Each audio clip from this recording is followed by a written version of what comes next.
Well, hello everyone. It is Alex Tullio here, CEO of Financially Executive Women. And of course, we come to you every week with our fantastic series, Digital First, A Banking Transformation, with my fantastic co-host / co-star, Mick Philippou, who is the CEO of Sandstone Technology. Mick, as always, so much fun to be here with you and with another brilliant guest. Hello, Alex, and hello to all of our listeners and audience, wherever you may be tuning in from. It is wonderful to be back, and certainly wonderful for the Demons Football Club, who have just broken the 57-year drought in the AFL. So congratulations to any of those Melbourne supporters out there. We do have a wonderful guest today. I'll go into his long biography shortly. He is the CEO of a brilliant business called Haventec in the Australian market. But Dave Maunsell is an accomplished executive with a strong affinity for technology and a keen business sense for the application of emerging solutions. He has a proven talent for identifying core business needs and translating them into outcomes. Prior to joining Haventec, he spent 20 years at Accenture, where he occupied a number of geographic leadership, account leadership and delivery leadership roles, including Managing Director for Accenture Digital AU and New Zealand, Inclusion and Diversity Lead for Australia, Capital Markets Lead for Australia, as well as client leadership roles for a number of Accenture's financial services clients. Prior to joining Accenture, Dave spent 5 years at the Australian Stock Exchange in a number of roles, including the Internet and Information Security Lead. Dave Maunsell, welcome to the program. You've had a wonderful career in financial services across technology, banking, and in particular now in the information security area or anti-fraud area. Tell us, when you were a little kid, did you always dream of being that deep in financial services and technology? Thank you, Alex. Thank you, Mick. And that is a awesome starting question. I possibly did, but not because there was any master plan to follow that particular route. I got to where I got to ultimately by saying yes to a series of questions that at the time felt like they were a good idea. And more often than not, they were in response to something that I wondered about myself. If I said yes to this question, could I actually do it? Could I be successful in, with the task at hand, with the responsibilities that were being afforded to myself by the role that was ultimately on offer? There is a common thread amongst the work I did in the UK and Australia and my time at Accenture towards more regulated businesses, and definitely a bias towards financial services, and a little bit of an affinity for exchanges as well. Those centralized businesses that connect supply and demand with each other. So no master plan, but definitely, the inklings of a set of interests and a desire to say yes to new challenges that arose. I love that's a great opening answer as well, Dave. So I want to jump right into a bit more of some of these opportunities that you said yes to, because I love that mindset and that philosophy. And you and I were talking behind the virtual scenes about, what some of those career and life-defining moments are, when you do say yes and you take the leap.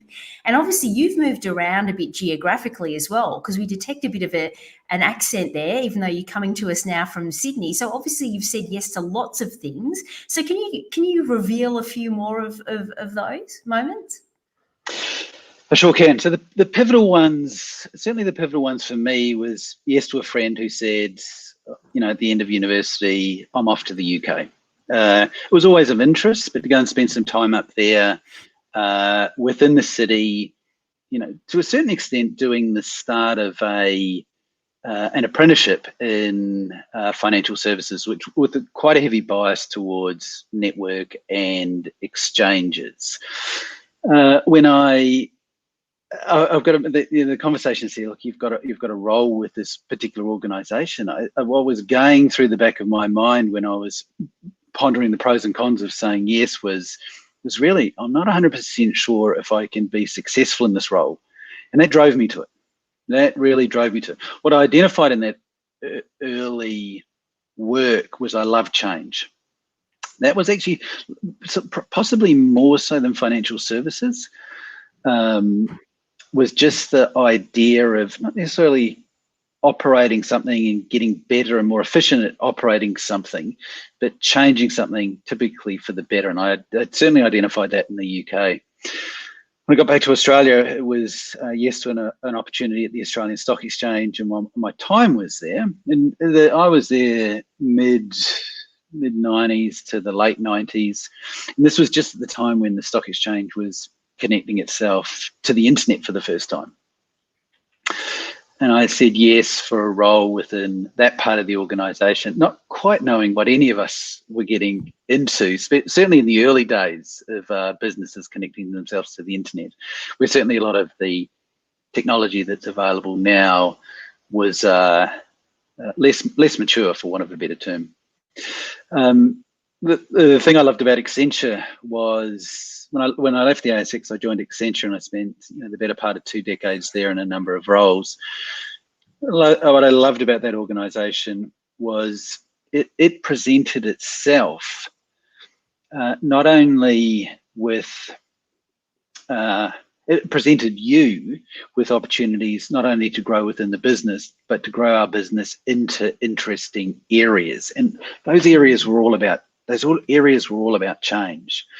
I spent, with Accenture, I spent 5 years with Property Exchange Australia during the early days of setting that up. And there was another great example of something that hadn't been done before. When PIX was establishing itself as an electronic network, there weren't many blueprints on the planet that you could go to and go, this is how to do one of those. And that's where the path led me. And in actual fact, that same path has led me to where I am now.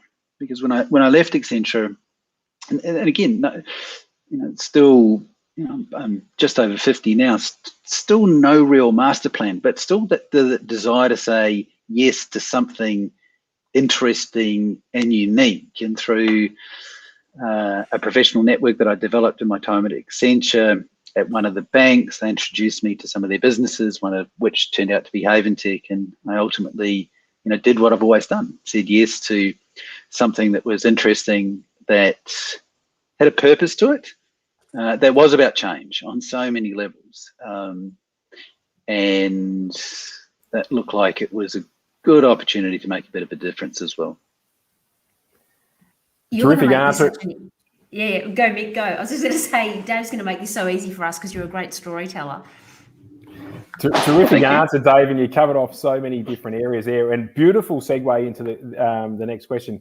Haventec, wonderful business. Tell us a little bit about this business and the role and purpose it serves in society today. Can I maybe, on the theme of storytelling, can I maybe tell you the story as to why I said yes? Because that might then give you a bit of a sense for. Please. You can ask your own questions, I reckon, and answer them. We'll sit back. All right. I'll try and remain slightly on script. But if I sort of go through that arc again, so the time in the UK, time in the Australian Stock Exchange, and through my time at Accenture, there's one thing that was becoming obvious to me.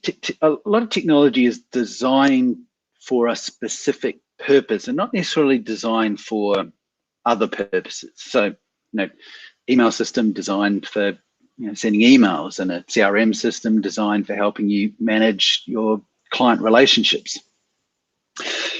Not a lot of technology, certainly that I've had the opportunity to work with over the years, is really designed, like the explicit reason for its design is to protect sensitive information. There's technology out there that defends it.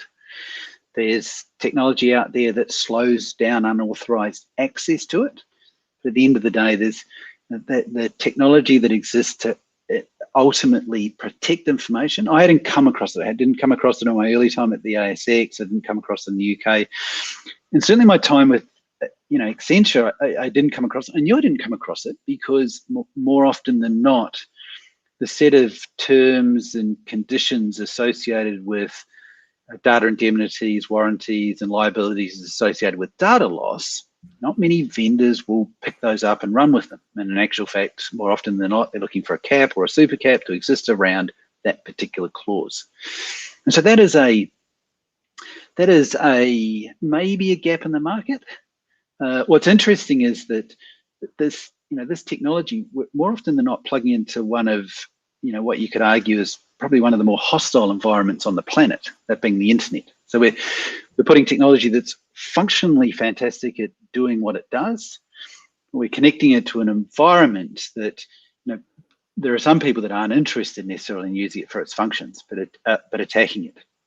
So with that as a bit of a context, when I was introduced, and knowing that technology is ultimately not providing protection to sensitive information, you don't need me to tell you that. I mean, we were reminded on a fairly regular basis between data breaches and identity breaches that technology, or what we refer to back at Haventec as sort of breaches, blunders, human error, and maybe some bad business process, all ultimately contributing to personal information about ourselves getting into the hands of somebody that doesn't have the authority to have access to that information. When I was introduced to Haventec, there was a team of a very capable team of engineers and technology leadership people, founded by a couple of individuals with a track record of bringing innovative solutions to the marketplace and scaling them, working on exactly that problem. What needs to be true, or what technology needs to exist to ultimately give businesses the means by which they can go about protecting the sensitive information of the people they're employing, they're serving. What I like about that is because beyond the need for that, the fact that current technology is not providing sensitive information, we've got some people here in Australia that are going, we think we can solve that problem. And in my opinion, they have. But what if that does exist? What does that mean for businesses that are connecting them, wanting to do more things digitally, wanting to use these electronic channels to reach more of a market? If they now have access to technology that protects the items of real value within that application, we believe they can be fearless. We believe they can go into market with a level of confidence that far exceeds what businesses have been able to do to date, and do that in a way that's not cost prohibitive. That's the other thing as well, and an elegant part of the what I think is ultimately the designs for that sit within the Haventec platform. So back to Haventec, we know current technology is providing an adequate protection to sensitive information. We know Australians value privacy. In actual fact, the Office of the Australian Information Commissioner last year published a report on digital privacy that was a very timely and thorough reminder of just that point. We also know that there are more immutable data sets heading online, whether it's your biometrics, your full genomic sequence. In actual fact, you would argue that this particular moment in time is accelerating more health and health-related information. We can't go into the into the next couple of years where we're continuing to lose data at the rate we're losing it, and we can't go into the next couple of years losing immutable data, because unlike a username and password, as annoying as that is, get that stolen, having to maybe go and reshuffle a couple of your other username and passwords. Once you've lost your biometric template, it's gone. You sort of don't really want to rely on it again, because it could be being used elsewhere. The stuff about your full genomic sequence, that not only could potentially impact you in your lifetime, but it has intergenerational consequences. Dave, just for the layperson, probably myself included, what's your genomic sequence, and just go into the background of what that actually means, and for our listeners out here. One of our clients here in the Australian marketplace is a genomics business, and they're in the market of providing people/patients with the means of going and getting their full genomic sequence, and they make that information and the associated analysis available to their customers for the purposes of those individuals sharing that information with a researcher or a practitioner, who are ultimately using that information to design a course of action tailored to the person as an individual. So, in the future, if, let's say I had a need for cancer treatment, I could go into the current system, which is more of a broadcast system, a male of sort of this age group with these, this condition and with this type of cancer, here's the answer for you. But there's new medicine that's, emerging, and there's, it's up in the States now. What we're seeing here in the Australian marketplace is allowing me to go and get a full sequence and then sharing that information with people to tailor my pathway to health based on me as a segment of one. And we do see that trend increasing in the future. And it might not, just be could be for IVF purposes. There's a number of purposes that people are going and getting this information. The fact they're doing it now, the fact that there is a market there, the fact that current technology is not providing an adequate protection sense of information means we do need to come up with innovations, come up with solutions that allow my very personal health information to be protected. I also think what's really important about this, and what I also like about, what's at the core of the Haventec proposition, is that in the model that I've just described then, I, as the patient, remain in complete control of my data. I choose who I share it with. It's not stored centrally. It's completely decentralized. I choose who can get access to it. I choose what they can use it for. And I choose when they can no longer use it for a purpose that I might have previously given them consent to use. I remain in control. Now, that's somewhat of a, if you have a look at a lot of the current models, which are very, get a whole lot of information, centrally store it, and then use that, and maybe some artificial intelligence sitting around it to drive a benefit for maybe the shareholders and potentially you as a customer. I know for a lot of things that model's okay and it's working.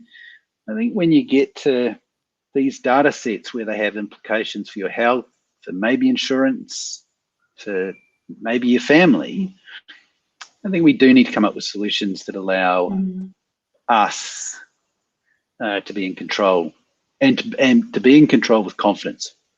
Yeah. Hopefully Fascinating. that answered it in a way that is a little bit more understandable. So good. I didn't think we were going to talk about genomic sequencing, but I love that we have. So Mick, I think it was I did tell Dave that we'd fight over asking questions, but I believe it is your question, Mr. Filippo. So over to you. Okay, I'll take another one. No, I asked that last one. I can take another one, but I think on the data privacy, and you've touched on some really important use cases there, Dave, in terms of personal identifiable information, and particularly as you're branching out now to medical records, DNA and sequencing to be able to support people with tailored programs to restore their health or come back to good. In financial services, how are you supporting the financial services industry in particular, in just simple layman's terms, and how you're helping banks and financial institutions be able to support their end users and also themselves against the risks that information security can provide based on bad actors, and otherwise process and people risk as well, of course. Yeah, look, I have picked on a use case for one of our clients that's out financial services. What is our client in the health sector got in common with financial services? They are dealing with the digital identity of a patient and some personal information about that patient. So that's the common thread. So there's the equivalent of a username and password for somebody to digitally identify themselves, and there's some data that sits within the application that the person uses when they're interacting with the brand. So it's sort of very similar to financial service itself. If you're using the financial services channel digitally, you turn up at the digital front door, you put in your key, it fits, and you enter and you get access to your internet banking environment or whatever it turns out to be. And that interaction of digitally identifying yourself and then getting access to some sensitive information. Our financial services clients are using our products for just the means by which they themselves can go about protecting that information. Now, the two product, I feel a little bit producty, and I want to get back to some of the reasons why I joined as well. But I do go back to the story when you having gone through the last 25 years of career at the ASX and Accenture, you see products that come along and you go, wow, I haven't seen something quite as clever as that. And I'm going to pick on our authentication solution. One of our clients is 86400, and we do the authentication solution for 86400. Now, it was worthwhile keeping in mind that the technology that we've deployed there, if they're protecting sensitive information in a way that it can't be stolen, but the user experience is such that when the user turns up to into the application, the equivalent of the digital front door, all they need to do is put in a 4-digit PIN or a biometric, and through they go. So after they've been originated and they've gone through KYC and they've confirmed as a client, the next time they turn up, all they need to do is put in a 4-digit PIN and a biometric. Now, quickly, sort of Dave, think, Dave, a couple of acronyms there. KYC, audience, know your customer. Oh, yes, sorry, they've gone through the identification process for the first time. Yep, very good reminder. Yeah, so KYC, know your customer, and then origination, essentially activating the account for the first time. So then the next time they turn up to get access to the application, it's just a 4-digit PIN or a biometric. Now, what we don't do is use the 4-digit PIN to unlock the keychain or equivalent on the device and then pass a username and password back to the enterprise. We've got a set of one-time use keys that we use to authenticate the individual. And once we authenticate the individual, we destroy those keys and reverse engineer the process. There are 5 parts to the puzzle. 1 part's never stored, 2 parts sit with the customer, and 2 parts sit in the enterprise. And every time they sign in, they get changed. That was invented here in Australia and built by a bunch of engineers across Queensland and New South Wales, and working in what I would argue, and I've definitely got a bias, but I would argue that most successful of the neobanks that have emerged over the past couple of years. Do you know what I love? Great share. You're right. This is so interesting. But you know what I love as well is as you're talking, and you are a great storyteller. Your passion and your excitement, your eyes are lighting up, which we love as well, when you talk about the innovation and the change and the smarts and the solutions. And so one of the questions I was actually going to ask you, but I feel like you're already answering it just by kind of telling us about, the whys and a bit of your journey is, a lot of our audience probably struggle a bit, I think, to really find that what's their why, to say, like we started out with, when you say yes, what are the things that drive you where you've got that real alignment across a value set, a culture, a passion for what you do, all those things. I think for some people, it's kind of hard to really identify that. And well, I shouldn't answer for you, but it seems to me kind of evident that those elements that your eyes are lighting up about are a lot of your motivator in terms of what gets you excited. How do you, and sorry, pause, am I on the right path? Yes, good, you're nodding. Yeah. So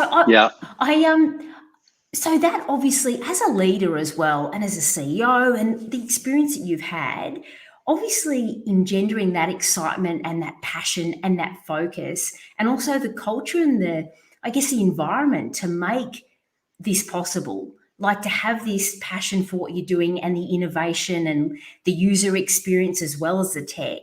So as a leader, I mean, how can you maybe chat a bit about how you build or lead those cultures in the organizations that you've worked at to actually engender that environment for innovation and success and the passion that we can see in you? I will get to that. I'm going to follow a bouncy ball though, because I do want to come up to back to your first one around what I think is ultimately a question that, what gets me excited about this. I've sort of dropped change as something that I love, but it's not just about change. What's going on, certainly at Haventec, there's a purpose there as well. And more broadly, that purpose is sort of about this particular moment and what you would argue the lack of privacy that's been afforded to many of us because organisations are providing inadequate protection to our sensitive information. And to be part of something that can actually go about delivering a change in that space, and the fact that it's innovative and the fact that it's change, but more broadly the purpose to bring some technology to market that does just that. I think it's insanely important. Was that an obvious thing when I was that purpose an obvious one when I left Accenture? No, it wasn't an obvious one when I left Accenture. In actual fact, my process to get to a point to figure out what I want was about being disconnected. And when I say disconnected, I went and did the Kokoda, which was 10 days of being disconnected. So no networks, bunch of friends, raising some money for Royal North Shore Hospital, complete off-grid time to think about what's going to, motivate around a purpose. What's going to motivate me for the. Didn't necessarily answer it there, but thought of a process to get to a point to answer that particular question. When I left Accenture, I leaned on the network, but brought some of the things that I was thinking about while I was doing the Kokoda into those conversations, which led to that point. Now, I was very unfortunate. I was very unfortunate, and Mick knows the individual.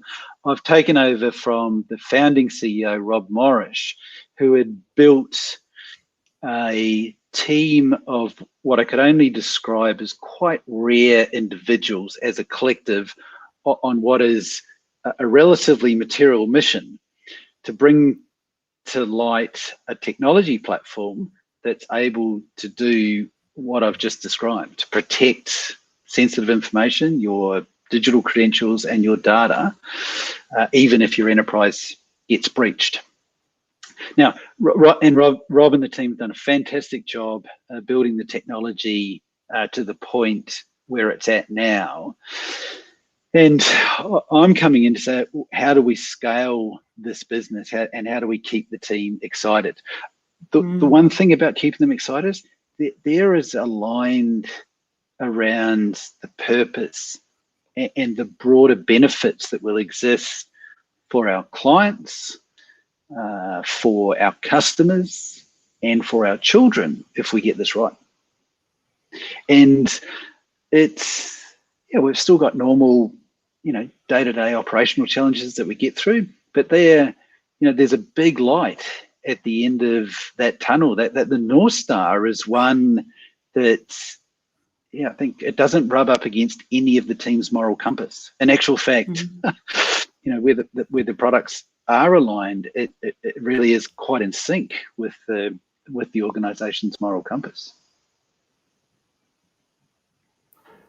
I've got to say, I do want to say, there is one thing. It's definitely, and I think anyone that's in lockdown at the moment, the distributed teams, even though I think as leaders, we've got to continue to perfect the means by which we keep the team who are distributed, engaged, motivated, help them through some troughs. And I don't necessarily have a prescriptive answer for that. I do know that the more time we spend together talking, both work and virtual fun sessions, the more we can help each other through stay aligned and help each other through this moment. Oh, absolutely. And can I just sneak in just another quick one, please, Mick? But it seems like a good point to go back to. I think where you and I were just chatting before we went live, Dave, about how you started your day. And I said, oh, Dave, I want to ask you about the importance of mentors. And you went, well, actually, this is how I started my day, which segues beautifully into that need to kind of be energized and connect and feel connected. So tell us how you started your day. Yeah, so if you haven't got a mentor you love yet, and I don't use either of that sentence lightly, but if you haven't found that person, go looking, because when you do find that person, they are of value to your career and your psyche that it's very difficult to sort of say how much value you're going to get out of it. If you find the right person, they are fantastic. And I did have it's based on some work that we're doing in another area, and I had a check-in, and the individual that I've got used to be amongst other things, used to be one of Ronald Reagan's speech writers. He's an immunologist. He lives out of Texas.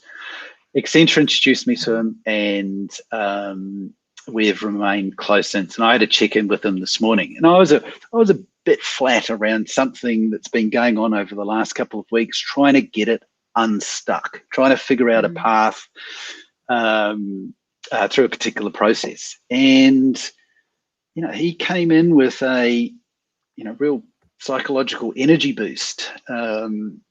Played around with some ideas.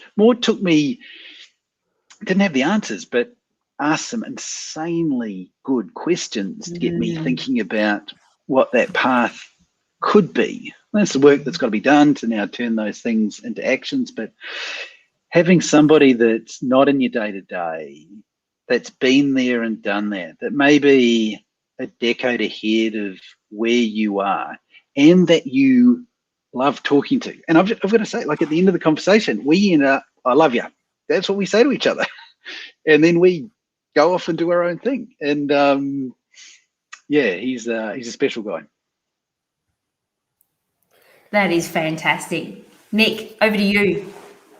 No, thank you, Alex, and probably a lot to ask on that point. But what I would like to do, because you're telling us, you're giving us so much terrific insight, Dave, and I figure that we've probably only got one or two more questions tops in the last sort of 7-8 minutes. In terms of the purposeful technology that you have, and you're talking about with Haventec and data privacy and security, what do you think is the next big evolution from a technology perspective? What's a big problem today that you think will be solved in the future, and technology will play a part to be able to do that?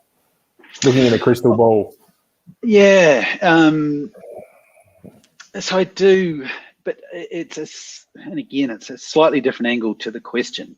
I think we've all got what I'm worried about. And I'm worried about as much this for me as I am for my kids, is the role that artificial intelligence is going to play in the future, and the impact it could potentially have on my actions, my ability to determine my actions, and more importantly, the impact it's going to have on my personal intent if these engines continue to get more and more personal information about me. So while not necessarily where's my technology bet, I am concerned that a lot of these engines, for them to be really good at helping me, not helping the shareholders of the business that controls the algorithms, but helping me as a customer, as a patient, as a citizen, I am concerned that for them to be really effective, they need to know a whole lot of information about me. And I'm not 100% sure if I want to have that relationship with a artificial intelligence algorithm. In actual fact, what I'd like to have is a relationship with the digital ecosystem in the future, where my personal intent is controlled by me. And if I opt into something, it's because I've made that decision. I've made a purposeful decision that, through some information or an interaction or even a financial interaction, I'm prepared to share something. But I think it's going to be certainly the future I'd want us to, and I can see, Haventec being a part of, but I think one that most of us want to be a part of is one where we're still in control of our personal intent. Nothing's been taken for granted. We are still self-directed, and we are in charge of what the machines use and what they do with that information. That's my sort of, and it doesn't really feel like a North Star statement. Actually, it feels like it's not too far away. Some of that being a challenge. God, there are some big issues in there, aren't there? I think it's fascinating that, as you highlight, I think I'm nodding, I'm sure everyone listening is nodding, going, yes, good points. And as Mick said, and I said to you, Dave, this would go super fast. So I'm going to sneak a quick one in, then I'll hand to Mick for the last one.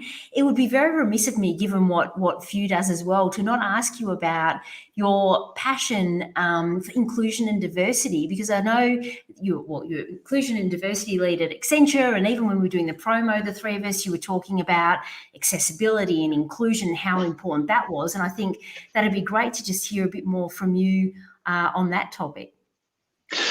Yeah, well, I think all of the normal sayings.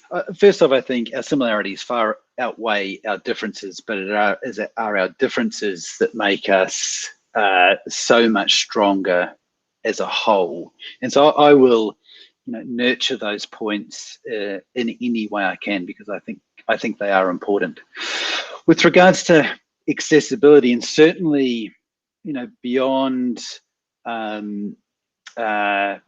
what we're doing with the technology itself, the thing I love about Haventec is the user experience is insanely simple and convenient to use.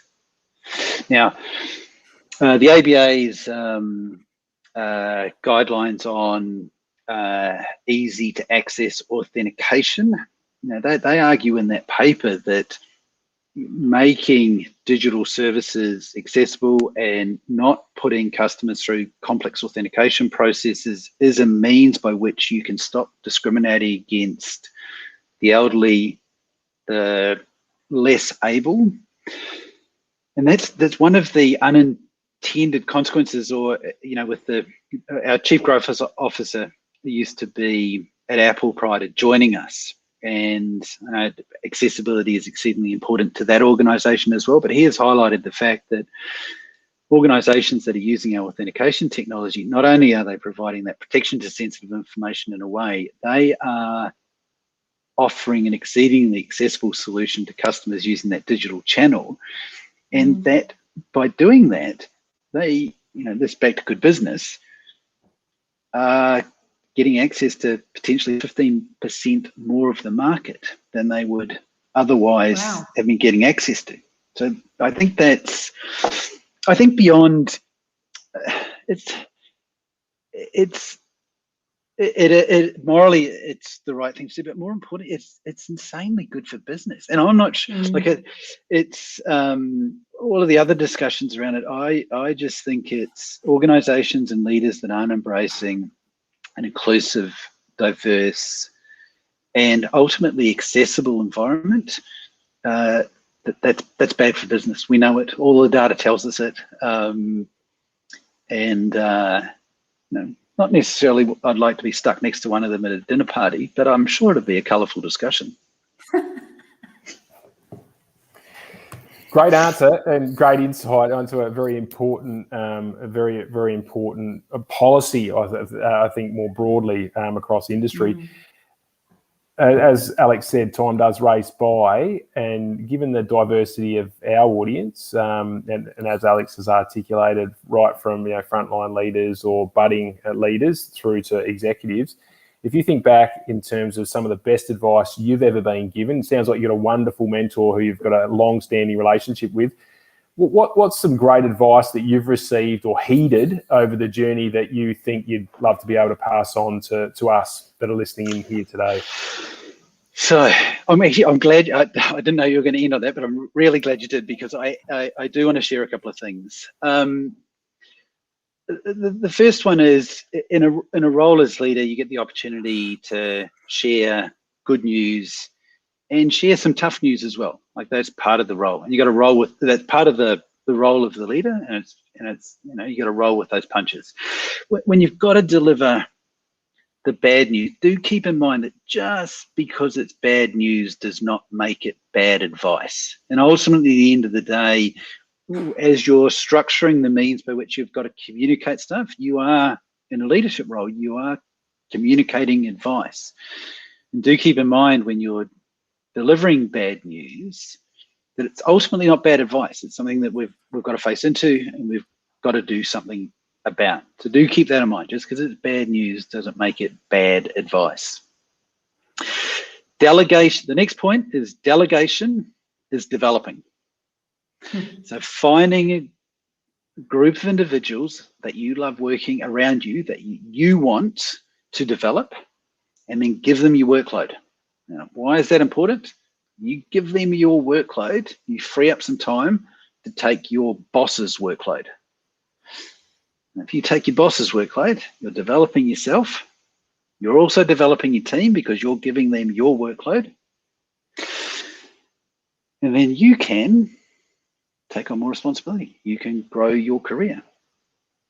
So that little trick is tried, tested, and it works well. You do need to find a group of individuals that are around you that you can ultimately delegate to. But remember, delegating is developing. And then the final one, make yourself redundant.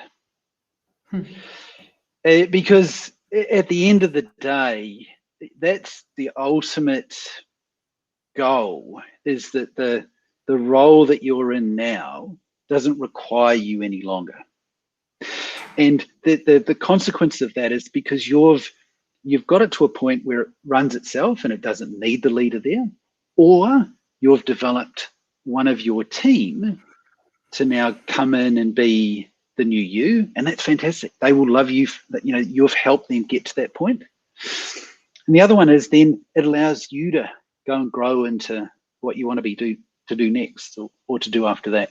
And so do keep in mind, as you're doing the day-to-day, is, what do I need to do to ultimately make myself redundant? There'll always be something else interesting to do after that particular moment. I know that for a fact. What a great note to end on. I feel like I've got another 10 questions I want to ask you, but we're out of time, which we always predict. But Dave, look, just from me, thank you so much. It has just been fascinating and so much fun. And I think we've covered a lot of ground, and I feel like we've got a lot more we can talk about. But thank you very much from me. Mick, as always, thank you for being a fabulous co-host, as I always say. And to everyone who's tuned in from actually all over the world, thank you so much for spending some time with us. We know there's lots of things that you could be doing. So as always, we never take it for granted. So thank you. Have a brilliant rest of the week, everyone. And we'll see you for the next episode of Digital First, a Banking Transformation. See you soon. Thank you. Thanks, Dave. Thanks, Alex.